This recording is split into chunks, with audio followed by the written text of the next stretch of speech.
It was the spring of 1944 and the war in Europe was turning.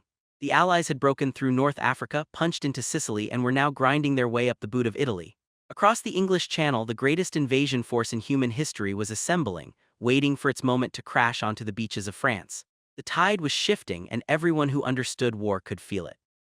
But on a cold, unremarkable morning at a prisoner of war processing facility somewhere in the American-controlled zone, a different kind of battle was about to be fought. Not with tanks or artillery or dive bombers screaming out of a pale sky. This battle would be fought across a dining table with words, and it would reveal more about the nature of command, dignity, and the soul of an army than almost any firefight could. A group of captured German officers, men who had served the Wehrmacht with professional distinction, men who wore their iron crosses and their campaign ribbons as badges of a brutal efficiency, had made a request. A formal request delivered through proper channels as they understood proper channels to work. They wanted to eat separately from the American enlisted men. They were officers. The American soldiers in the facility were not.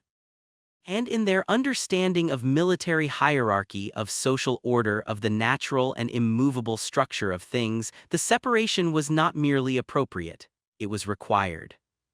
The request made its way up the chain, and it landed, as certain things inevitably did, on the desk of one of the most complicated, combustible, and extraordinary generals the United States Army had ever produced. General George Smith Patton, Jr. If you want to understand what happened next and why it matters even now, you need to understand who George Patton was. Not the legend, not the movie, not the slap heard around the world. You need to understand the man who stood inside the uniform. Stay with us through this one.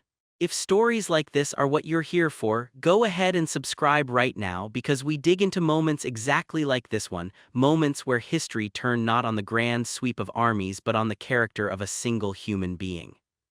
George Smith Patton Jr. was born on November the 11th, 1885 in San Gabriel, California, into a family soaked in military tradition. His grandfather had been a Confederate colonel killed in the Civil War. His great-uncle had also fought for the Confederacy.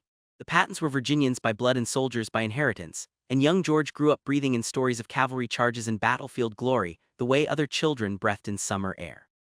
He was an unusual child, brilliant in some ways but severely dyslexic, a condition that was not understood or named in his time.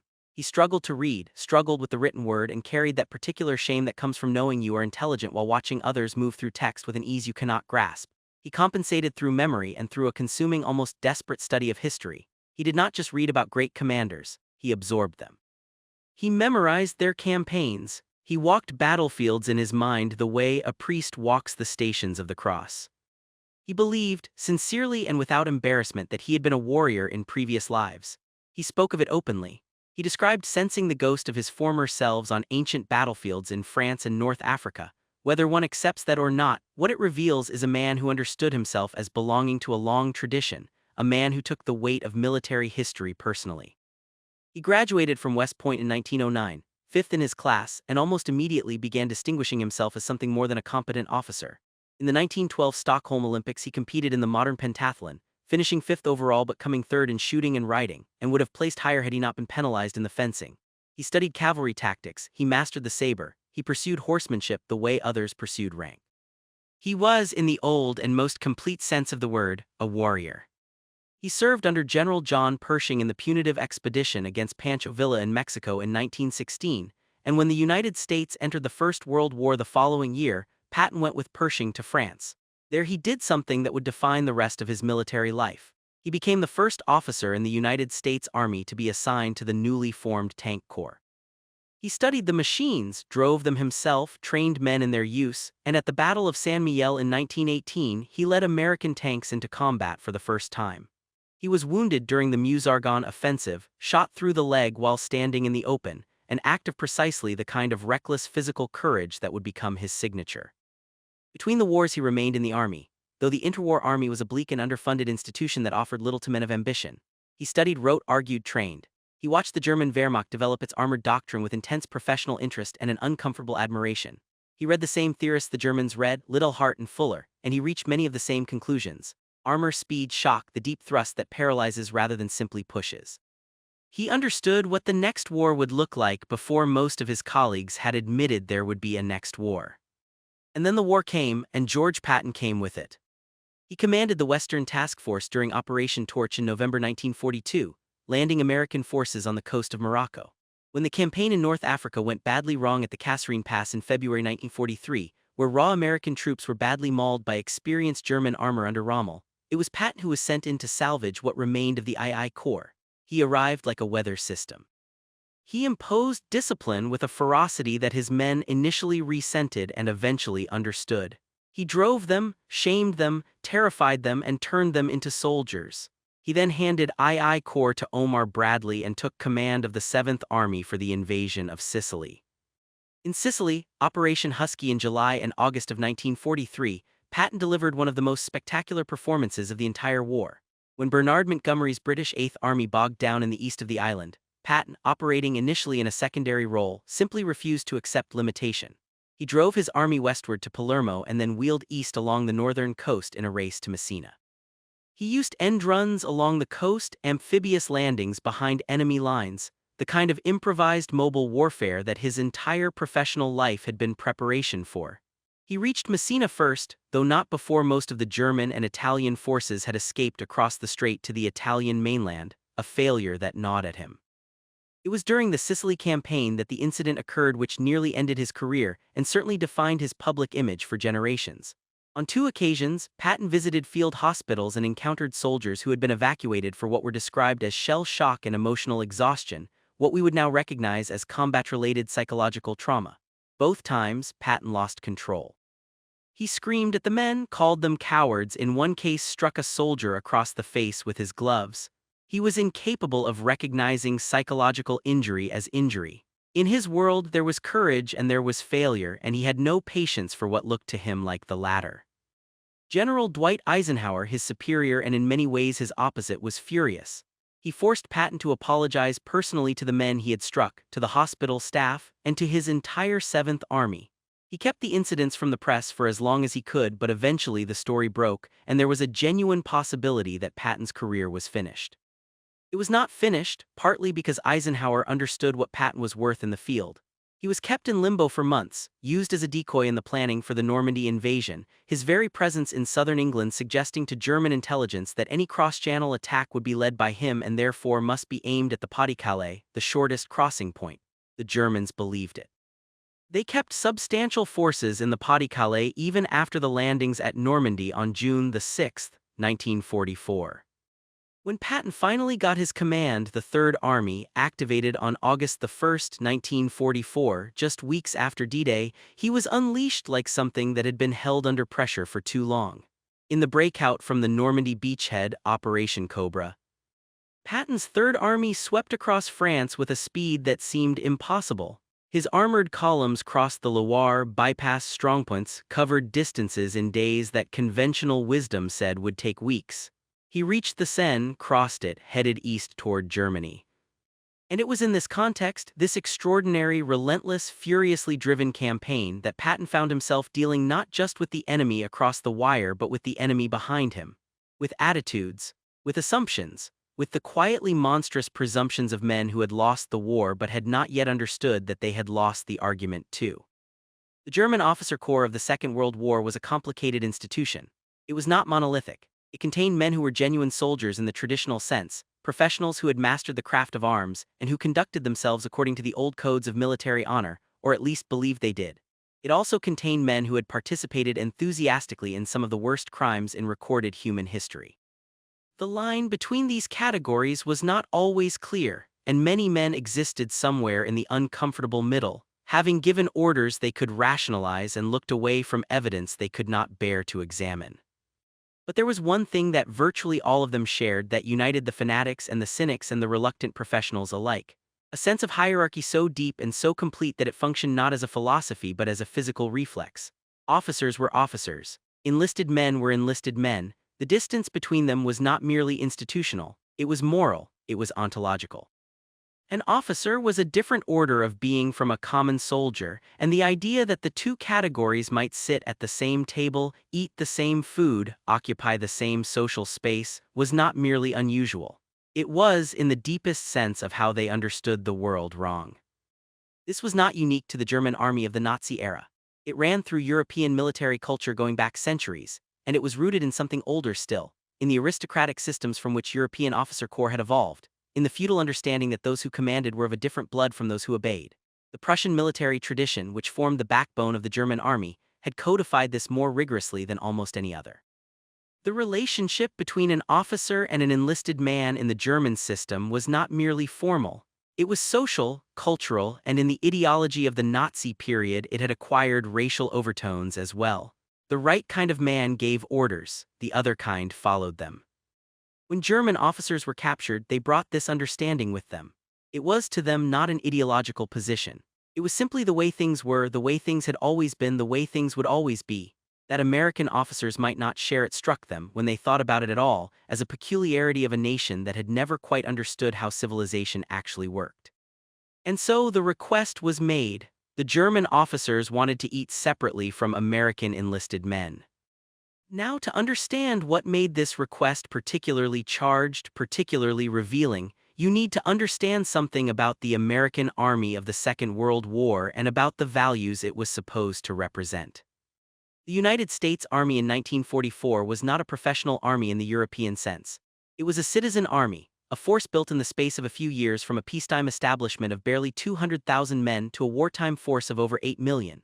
It was a cross-section of America, mechanics and school teachers, farmers and factory workers, men from Georgia and Oregon and New York and Montana. It was democratic in composition in a way that the Wehrmacht had never been and could never be. It was also, it must be said with honesty, imperfectly democratic in its actual practice. The American Army of 1944 was a segregated army. Black American soldiers served in separate units, often assigned to support roles, denied the opportunity to fight alongside their white counterparts except in exceptional circumstances. This was a profound and shameful contradiction at the heart of an institution fighting a war against racial supremacist ideology, and many people understood it as such even then. That contradiction would not begin to be resolved until 1948, when President Truman issued his executive order desegregating the armed forces. But among white soldiers, among the broad mass of American men in uniform in 1944, there was a democratic spirit, a sense of shared identity that cut across class lines in a way that had no equivalent in the German military. An American officer ate better than his men and had better quarters, but he was not a different category of being. He had come from the same towns and the same schools. His sergeant might have been his neighbor. His private might have been the kid who delivered his newspaper. The distance was institutional and functional, not cosmic. And the values for which the war was being fought, however imperfectly those values were embodied in the institution doing the fighting, were explicitly democratic values. The language of the Atlantic Charter of the Four Freedoms, of everything that Franklin Roosevelt had articulated as the purpose of American belligerence, was the language of human dignity and equality before the law. These were not merely slogans. They were the terms in which millions of Americans understood why they were in uniform, why their friends were dying in places they had never heard of, why the sacrifice was worth making. And now, in the spring and summer of 1944, as those Americans bled their way across France and up through Italy, a group of captured German officers was asking that the fundamental distinction of their ideology, the hierarchical separation of human beings by rank and status, be honored and preserved by the very army that was dismantling it. George Patton received the request. What happened in the room where he received it, whether he read it silently or had it read aloud to him, whether he laughed or went cold or felt the particular species of fury that was his most characteristic emotion, has been described in various ways by various people who claim to have been present or to have heard from those who were. The details vary. The essential fact does not. He refused. Not with a diplomatic memo. Not with a carefully worded official communication citing the relevant provisions of the Geneva Convention and the appropriate regulations governing the treatment of prisoners of war. George Patton refused in the way that George Patton did most things, loudly, profanely, with a clarity that left no room for misunderstanding or appeal. The German officers were not going to eat separately from American enlisted men. They were prisoners of war. American enlisted men were the soldiers of the army that had defeated them, that was continuing to defeat them, that would complete the destruction of everything they had served. If there was a hierarchy operating here, it was not the one the German officers had in mind. The hierarchy operating here placed American soldiers, regardless of rank, above German officers, because American soldiers had won and German officers had lost. And in Patton's understanding of war, that was the only hierarchy that ultimately meant anything. But there was more to it than that, and Patton made the more to it explicit. Patton had a particular and passionate relationship with his enlisted men. It was one of the most genuine and least theatrical aspects of his genuinely theatrical personality. He drove his men mercilessly. He demanded from them things that seemed inhuman, and he got those things because he had built in them the belief that they were capable of more than they had ever imagined. But he never, in his understanding of the transaction, considered himself superior to them in any essential way. He ate with them, not always, not as a performance of democratic virtue, but regularly because he wanted to know what they were thinking and feeling and eating. He walked among them in the lines, talked to individual soldiers, asked their names and their hometowns, inspected their weapons and their feet. The famous attention to appearance, the insistence on helmets and neckties even in combat, was not about vanity. It was about discipline, about the maintenance of the habits that kept men alive. But underneath that famous severity was a genuine, almost fierce affection. He understood what his men were doing. He understood the weight of it, the fear of it, the cost of it. In his private diary and in letters that were not written for public consumption, he wrote with raw honesty about the deaths he had ordered and witnessed. About the faces of young men who would not grow old, about the particular loneliness of command. He was not indifferent to his soldiers. He was consumed by them, by the responsibility for them, by the knowledge that his decisions were purchased with their lives. And here were these German officers, men who had served a regime that had treated human beings as expendable raw material, that had built an entire ideology around the premise that some men were essentially better than others, that the worth of a person was determined by blood and rank and birth. Here were these men asking to be protected from the indignity of eating in the presence of common soldiers. The request was, in Patton's eyes, not merely inconvenient or impractical. It was an insult to every private and corporal and sergeant who had bled for the ground the Allies now occupied, an insult to the values that gave the whole bloody enterprise its meaning, an insult to the idea of America itself, however imperfectly America lived up to that idea. It is worth pausing here to examine what the Geneva Convention actually required, because the German officers may well have been operating on the assumption that international law supported their position. The Geneva Convention of 1929, which governed the treatment of prisoners of war, did in fact contain provisions relating to the separation of officers and enlisted men among prisoners. Article 22 stated that officer prisoners were to be accommodated separately from non-officer prisoners, and Articles 23 and 24 dealt with the conditions of their housing and the allowances to which they were entitled. There were provisions relating to the maintenance of rank distinctions among prisoners. These provisions existed not because the drafters of the convention believed in aristocratic hierarchy, but because they reflected the practical realities of military organization and the consensus of the military powers of the time, most of which were European and most of which had officer corps shaped by exactly the traditions we have been describing. The convention was designed to protect prisoners, and part of protecting them was maintaining the structures that govern their behavior. But the convention said nothing requiring the capturing power to segregate its own prisoners from its own soldiers in shared facilities. The obligation was to maintain appropriate conditions for prisoners, not to organize American military life around German class distinctions. Patton knew the convention. He operated according to it in the ways that mattered. Prisoners under his command were not tortured or executed, whatever legends and rumors have circulated. But the convention did not require him to honor the social pretensions of captured enemies, and he was not going to. Now, Patton's response to the German officers has sometimes been described in terms that emphasize its explosive quality, its profanity, its personal force.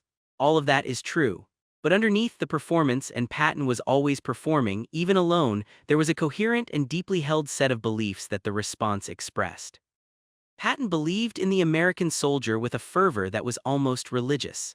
He believed that the American fighting man, the kid from the farm or the factory who had picked up a rifle and learned his trade under fire, was the finest soldier in the world. Not because of blood or breeding or class, but because of character. Because of the particular qualities that democratic culture produced, the independence, the adaptability, the willingness to take initiative, the refusal to simply wait for orders when circumstances changed. He had written about this. He had spoken about it to his men before campaigns in speeches that became legendary for their directness and their profane poetry. He told his soldiers that they were descendants of warriors, that American blood carried something in it from every fighting people who had ever existed, because every fighting people had eventually sent someone to America. He told them that they would not die, that they would make the other poor bastard die. He told them that when their grandchildren asked them what they did in the war, they would be able to say they shoveled manure in Louisiana. He told them no, actually, they would say they were here, they fought here, they helped finish the greatest thing their country had ever attempted. He meant every word of it, and the corollary of that belief was a profound contempt for the ideology that had put those men in danger, not just for Nazism as a political system, not just for the atrocities it had committed, but for its foundational premise, the premise that some human beings were intrinsically superior to others by virtue of birth, blood, or position. That premise was what the German officers were invoking when they asked to eat separately. And Patton was not about to grant it. Let us also be precise about who these German officers were in the context of the war they had been fighting. The German officer corps had presided over some of the most systematic and industrialized atrocities in the history of organized violence. This is not a statement about every individual officer.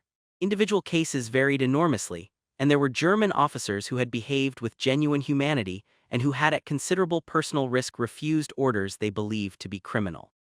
Some of them had participated in the July 1944 plot to assassinate Hitler, paying for that act of conscience with their lives or with concentration camps or with disgrace.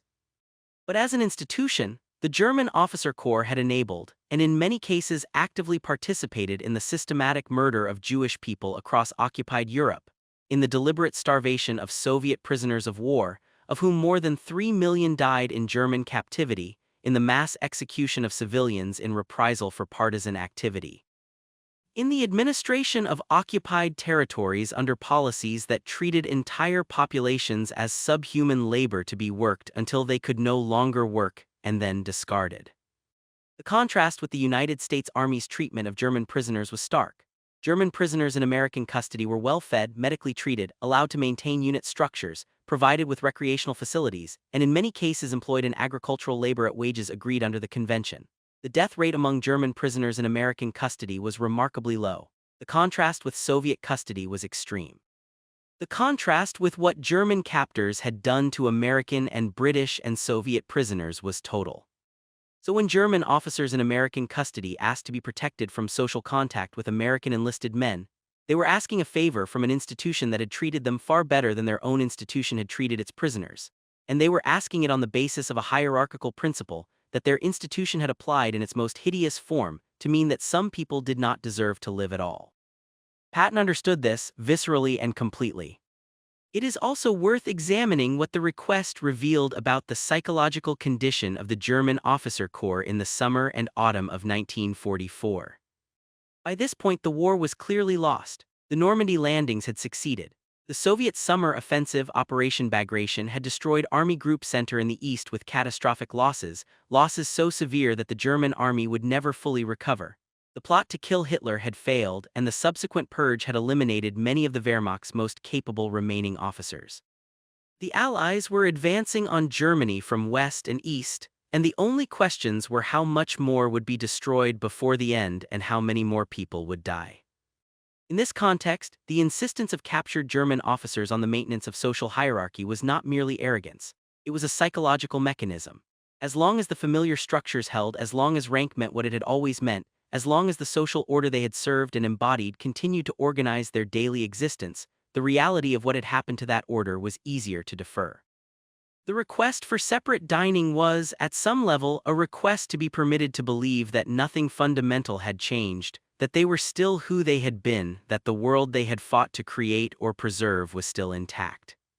Patton understood this too, whether or not he would have described it in those terms. He was an extraordinarily intuitive reader of men and of situations. He had spent a lifetime studying the psychology of soldiers and of commanders. He knew that the way you treated a defeated enemy in the immediate aftermath of defeat had lasting consequences. He knew that permitting the fiction of continued German officer privilege would be a gift not to humanitarian impulses, but to the very ideology his men had died to defeat.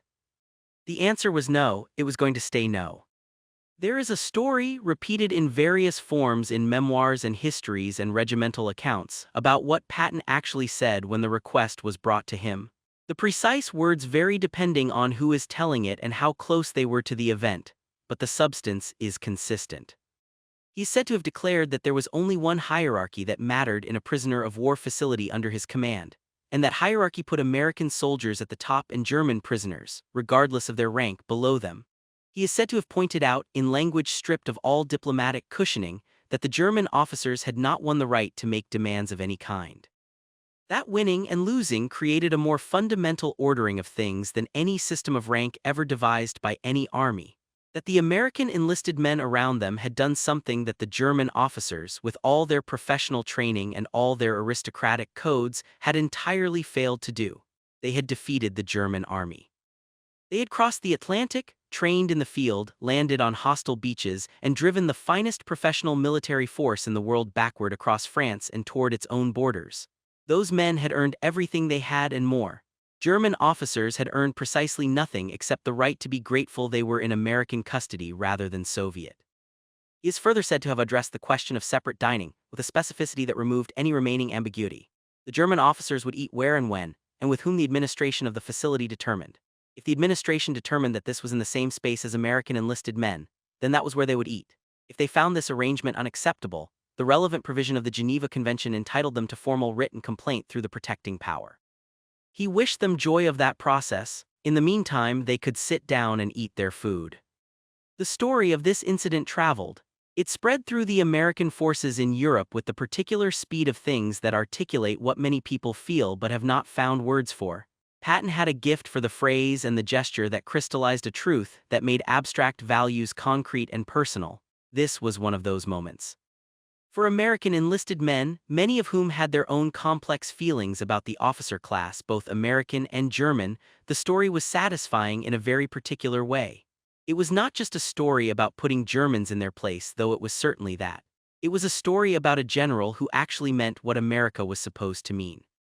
A general who looked at a German officer in his Iron Cross and his campaign medals and saw not a fellow professional to be respected across the divide of conflict, but a prisoner, a defeated enemy, and a representative of an ideology that had no standing to make demands of free men. For the German officers themselves, the experience must have been clarifying in a way they had not anticipated. The American army they had been fighting was not, it turned out, run by wealthy men who shared their assumptions about social order. It was run by men like Patton, men who spoke the language of democratic values and meant it, at least in this, at least here, at least when it came to looking captured enemies in the eye and saying no. Let us step back from the immediate incident and consider what it reveals about Patton himself, because the man was not simple, and the most interesting thing about this moment is what it shows about the contradictions he contained. Patton was in many ways a deeply aristocratic figure. He was wealthy by American standards. His wife Beatrice Eyre was from a family of considerable fortune, and he had grown up with horses and social connections that placed him in a stratum of American society that was not precisely democratic in its daily texture. He was, in matters of personal taste, a man of the old school. He wore custom uniforms and carried ivory-handled pistols. He had opinions about horsemanship and swordsmanship that most of his contemporaries regarded as eccentric survivals from an earlier era. He was, in the social sense, very much an officer and a gentleman in the old mold. And yet when it came to this, when it came to the essential question of what American soldiers were worth and what their enemies had to answer for, he was pure and uncomplicated Democrat. He did not believe that birth conferred superiority. He did not believe that the son of a Prussian landowner was inherently better than the son of an Ohio factory worker. He believed in performance. He believed in courage and skill and the willingness to close with the enemy and do what was necessary. And by those measures, his enlisted men had nothing to apologize for to anyone. This was not a common position among generals of his era, especially not among generals with his social background. Many American officers of Patton's class and generation had genuine sympathy for the German officer corps as an institution, a sympathy based on shared professional values and shared social assumptions. They could look at a captured German general and see a mirror of themselves, a professional soldier who had done his duty as he understood it, caught up in a political catastrophe not of his making. Patton did not look at captured German generals and see mirrors. He looked at them and saw what they represented, what they had served, what their professionalism had made possible. He was not naive about the distinction between the military instrument and the political hand that wielded it, but he was clear that the instrument had choices, that it had made those choices, and that the results of those choices were visible in every liberated camp, every mass grave, every city shelled to rubble. The war ground on through the autumn and winter of 1944. Patton's Third Army crossed the Moselle, fought through the Siegfried Line, and was rolling toward the Rhine when the Germans launched their great counteroffensive in the Ardennes in December, what the Allies called the Battle of the Bulge. The German assault was the last major offensive operation in the West, a desperate gamble by Hitler to split the Allied line and reach Antwerp, cutting off the northern Allied armies and perhaps forcing a negotiated peace. In the first days it achieved shock and surprise on a massive scale. American units were overrun, surrounded, or pushed back. The skies were overcast, grounding Allied air power. The situation was serious. At Bastogne, a critical road junction in Belgium, the 101st Airborne Division was surrounded. General Anthony McAuliffe, commanding the garrison, received a German demand for surrender. His reply was a single word: nuts. Patton characteristically loved it. But what Patton did next is the thing that military historians return to when they want to illustrate what extraordinary command looks like in practice.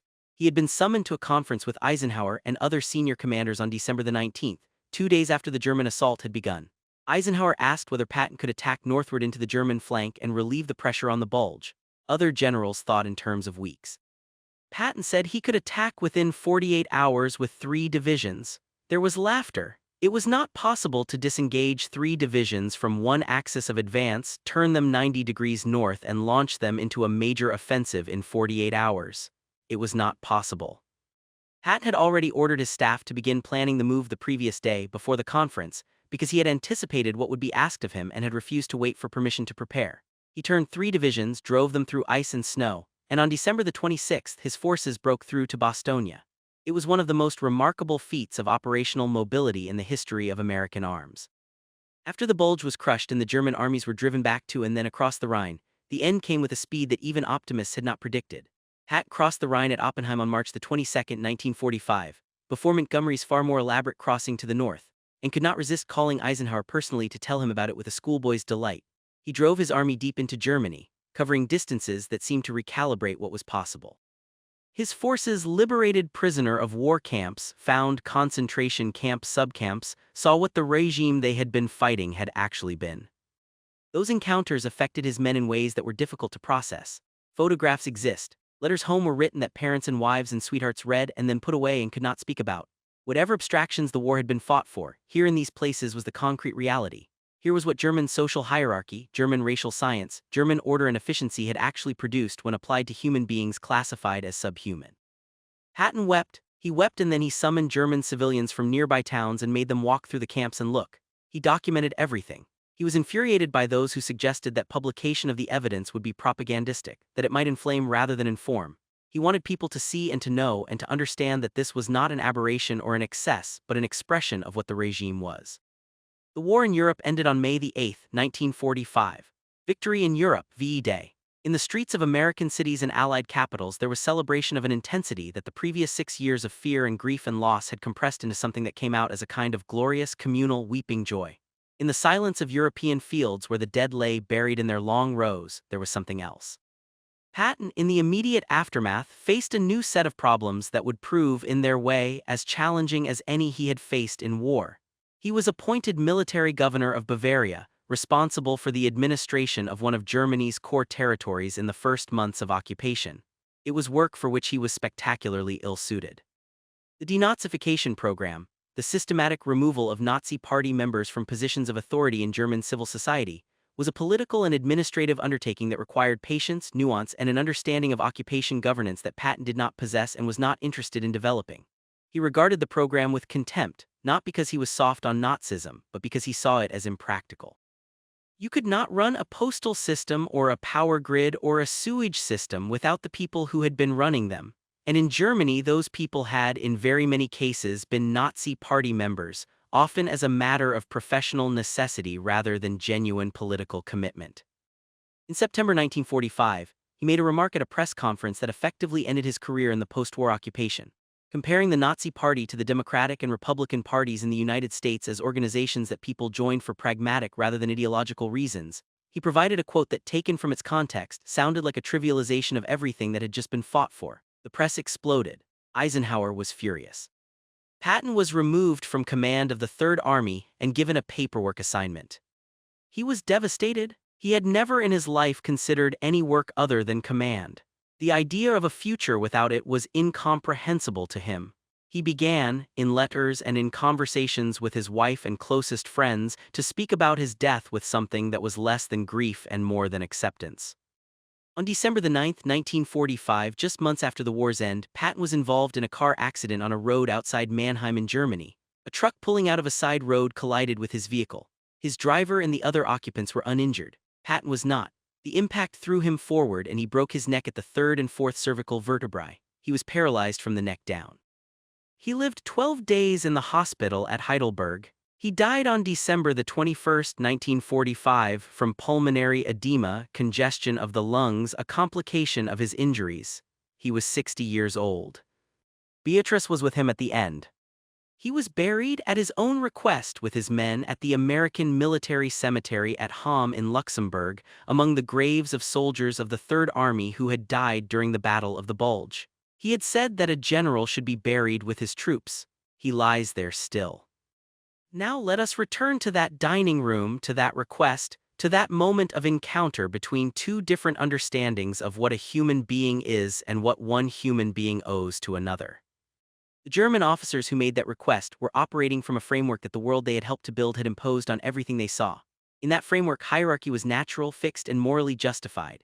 An officer was better than an enlisted man not just in terms of authority or function but in terms of essential worth. This was not for them an argument or a position to be defended. It was a given, a fact about the world as obvious as gravity. Patton's refusal was not simply a disciplinary decision. It was a collision of frameworks. It was the moment when the framework that had organized the lives of those German officers met the framework that had motivated the men who had beaten them, and discovered that the latter was not going to defer to the former, that the victory was not just military but philosophical, that the American army had not won despite its democratic values. It had won, in some meaningful sense, because of them, because of the adaptability and initiative that those values produced in the men who held them, because of the willingness of those men to fight for something beyond personal survival or national pride. Patton knew this. He could not have articulated it in the language of political philosophy. He did not speak that language and would have been contemptuous of it. But he felt it in his bones, with the certainty of a man who had spent his life studying what makes armies win and what makes them lose, what sustains men when sustaining oneself becomes nearly impossible, what carries a soldier through the moment when he must decide whether to go forward or to stop. And what carries men is not rank, not ceremony, not the polished boot and the pressed collar, not the mythology of the officer as a superior species entitled to separate dining and separate existence. What carries men is the knowledge that what they are doing matters, that they are part of something worth doing, that the person beside them is their equal and has made the same choice they have made, and that choice means something. The question of what we owe each other, of how we organize authority without destroying dignity, of where the line falls between the hierarchy that any complex institution requires and the hierarchy that simply serves the vanity of those at the top, is not a question that ended in 1945. It is a question that every institution, every army, every organization that wields power over human lives has to answer continuously. Patton's answer in that moment was not complicated. It was direct and it was final. You lost. Your assumptions about the organization of human worth are what generated the catastrophe you brought on yourselves and on everyone you touched. You are alive because we treat our prisoners better than you treated yours. You will eat where we tell you to eat. There are no separate tables here. There is a severity in that answer that some find uncomfortable.